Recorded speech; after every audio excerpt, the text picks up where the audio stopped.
గౌరవ శాసనసభకు మొదటిసారి శాసనసభ్యుడిగా ఎన్నికైన మొదటి అవకాశం ఇచ్చినందుకు. మాలాంటి వాళ్ళం గ్యాలరీలో కూర్చుంటే చాలనుకున్నాం. గౌరవ శాసనసభకు పంపిన నా ఆర్మూర్ ప్రజలందరికీ మీ ద్వారా ప్రత్యేక ధన్యవాదాలు తెలియజేస్తాను. ఈరోజు నా ఆర్మూర్ నియోజకవర్గంలో 10 సంవత్సరాల క్రితం ఎలాంటి అభివృద్ధి చెందకుంటుందో ఇప్పుడు కూడా అలానే ఉంది అధ్యక్ష. ప్రచారం తప్ప లేదు. దయచేసి ఒక 2 నిమిషాలు ఎక్కువ నాకు. మా ఆర్మూరు పట్టణంలో 3000 మంది అమ్మాయిల అధ్యక్ష కనీస వసతులు లేకుండా సోషల్ వేర్ ఎస్సీ ఎస్టీ గిరిజన అమ్మాయిలు అద్దె కొంపలల్లా మురిగి గుంటల పక్కన 2000 మంది హాస్టల్లో ఉంటున్న అధ్యక్ష. అది కూడా 200 మంది కెపాసిటీ ఉన్న అద్దె బిల్డింగ్లో 600 మంది అమ్మాయిలు. బాత్రూములు లేవు, బెడ్రూములు లేవు. ఒక్క బెడ్రూమ్లో 40 మంది అమ్మాయిలు అధ్యక్ష. ఈరోజు ఒక శుభవార్త చూశాను అధ్యక్ష. 100 కోట్లతో గురుకులం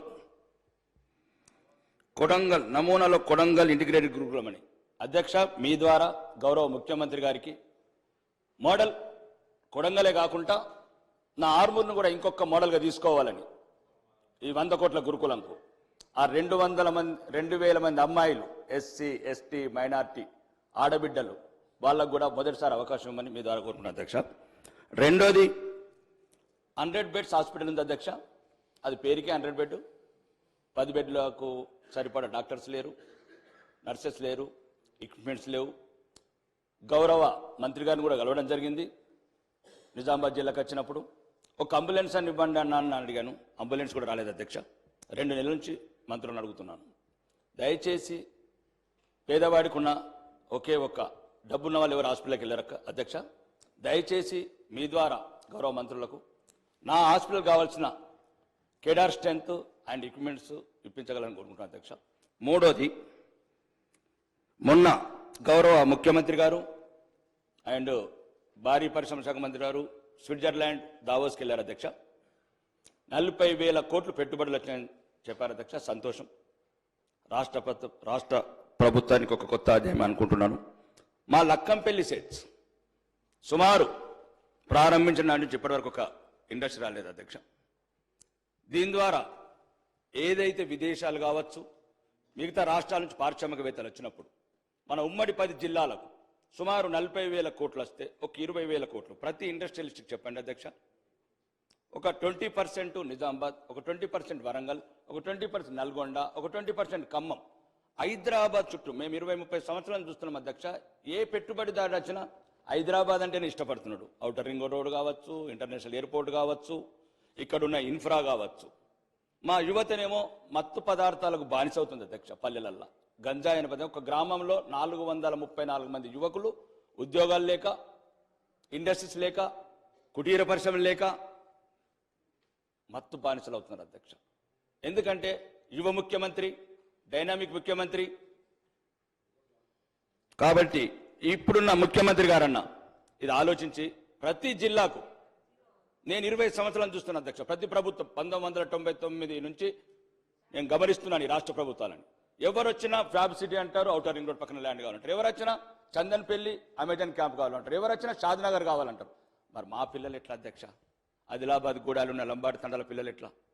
ఖమ్మంలో ఉన్న వెనుకబడి ప్రాంతంలో పిల్లలకి ఎట్లా ఉద్యోగాలు? ఇక్కడ ఉన్నాయి అధ్యక్ష. 40,000 కోట్లలో ఒక 10,000 కోట్లకు మీరు పెట్టండి, కండిషన్స్ పెట్టండి ఇన్వెస్టర్స్. అదొకటి అధ్యక్ష మీ ద్వారా. మూడోది స్కూల్స్, హాస్టల్స్. ఈ మధ్యన 2 నెలల నుంచి అధ్యక్ష నేను మొత్తం స్కూల్స్, హాస్టల్స్ తిరుగుతున్నాను అధ్యక్ష. ఎటువంటి మౌలిక వసతులు లేవు అధ్యక్ష. మన ఊరు మనబడి స్కీమ్ కింద ఇంతకుముందు సగం పనులు కొన్ని జరిగినాయి, కొన్ని జరగలేదు. 90% చోట పనులు జరగలేదు. ఎందుకు కారణం అని అడిగితే బిల్లు రావట్లేదని కొందరు, సగంలో కట్టేసామని కొందరు. కాబట్టి స్కూళ్ళు ఇవన్నీ ఒకటి అధ్యక్ష. CC roads, drainages, NREGS funds కూడా బిల్లు రావట్లేదని అంటున్నారు అధ్యక్ష. గ్రామాలలో మౌలిక వసతులు అవే అధ్యక్ష. వాళ్ళు ఇక్కడ హైదరాబాద్ కావాల్సిన ఏం కోరుకోవట్లేదు అధ్యక్ష. షాపింగ్ మాల్ కోరుకోవట్లేదు, వాళ్ళు ఇంకా పెద్ద పెద్ద బంగ్లాలు కోరుకోవట్లేదు. చిన్న చిన్న 2 మినిట్స్ అధ్యక్ష. నేను ఓన్లీ ఒక్క నిమిషం అధ్యక్ష. ఒక్క నిమిషం అన్న ప్లీజ్. రెండోది ఇరిగేషన్ ప్రాజెక్ట్స్ అధ్యక్ష. మా దగ్గర కొన్ని ఆగిపోయినాయి. ఈ ప్రభుత్వం రాగానే వెళ్ళి భారీ నీటిపారుదల శాఖ మంత్రికి వెళ్ళి కలిశాను అధ్యక్ష. ఒక 3 గుంజిలి, కమటం, మచ్చర్ల ఒకటి ఉన్నది ఆపేశారు అధ్యక్ష. మీ ద్వారా కోరుతున్నాను ఉన్నది నడవనివ్వండి అధ్యక్ష.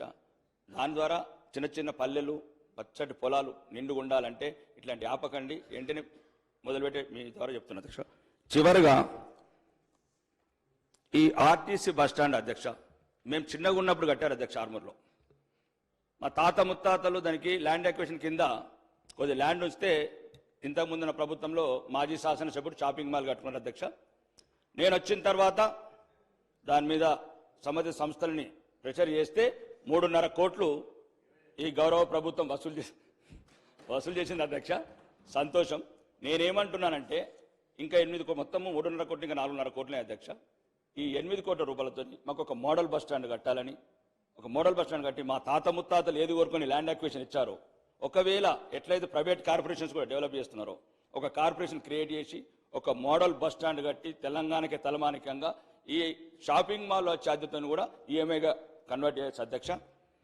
ఇంకా ముఖ్యంగా ఇక లాస్ట్ చెప్తాను అధ్యక్ష, ప్రోటోకాల్ ఇష్యూస్ అధ్యక్ష. దయచేసి మీ ద్వారా మీకే చెప్పుకోవాలి. ప్రోటోకాల్ చాలా మొదటిసారి శాసనసభ్యుడిగా ఎన్నికైనందుకు చాలా అవమాన పాలవుతున్నాం. ప్రోటోకాల్ సిస్టంలో అధికారులను అడుగుతున్నాం. నేను ఒకటి చెప్తున్నాను అధ్యక్ష, ప్రతీకారం కోరుకుంటుంది. మీరు ఇంతకు ముందున్న ప్రభుత్వం మీ మీద కక్ష తీర్చుకున్నది, దాన్ని తీర్చుకొని పర్వాలేదు. మేము మొదటిసారి శాసనసభ్యులుగా ఎన్నికైనాం అధ్యక్ష.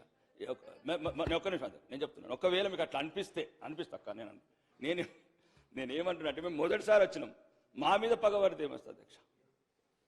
మహాత్ముడు కలలు గన్నా గ్రామ స్వరాజ్యంలో నా నియోజకవర్గంలో 40 గ్రామ పంచాయతీలు లేవు అధ్యక్ష. 40 గ్రామ పంచాయతీలు కడతానని తిరుగుతున్నాను, టైం ఇవ్వరు. అంటే నేను చెప్తున్నాను, నేను నా సొంత ఏం కాదు, హైదరాబాద్ సంబంధించి కాదు, కోటేశ్వర సంబంధించి మాట్లాడతాను. గ్రామాలలో మొదలుకోవచ్చు అధ్యక్ష. ఒక్క నిమిషం. ప్రోటోకాల్ పరంగా మమ్మల్ని గౌరవించమని కోరుకుంటున్నాను అధ్యక్ష, గౌరవ శాసనసభ ద్వారా మీ ద్వారా. ఎందుకంటే చాలా చోట్ల అవమానాల పాలవుతున్నాము, ప్రజలకు చెప్పుకోలేకపోతున్నాము. గౌరవ ముఖ్యమంత్రి గారి ద్వారా కూడా కోరుకుంటున్నా, మాకు తగిన గౌరవం ఇవ్వండి. ప్రజాప్రతినిధిగా, ప్రజలకు ప్రతినిధిగా గౌరవం ఇవ్వని కోరుకుంటున్నాను అధ్యక్ష. ఈ అవకాశం మీరు ఇచ్చినందుకు ధన్యవాదాలు అధ్యక్ష.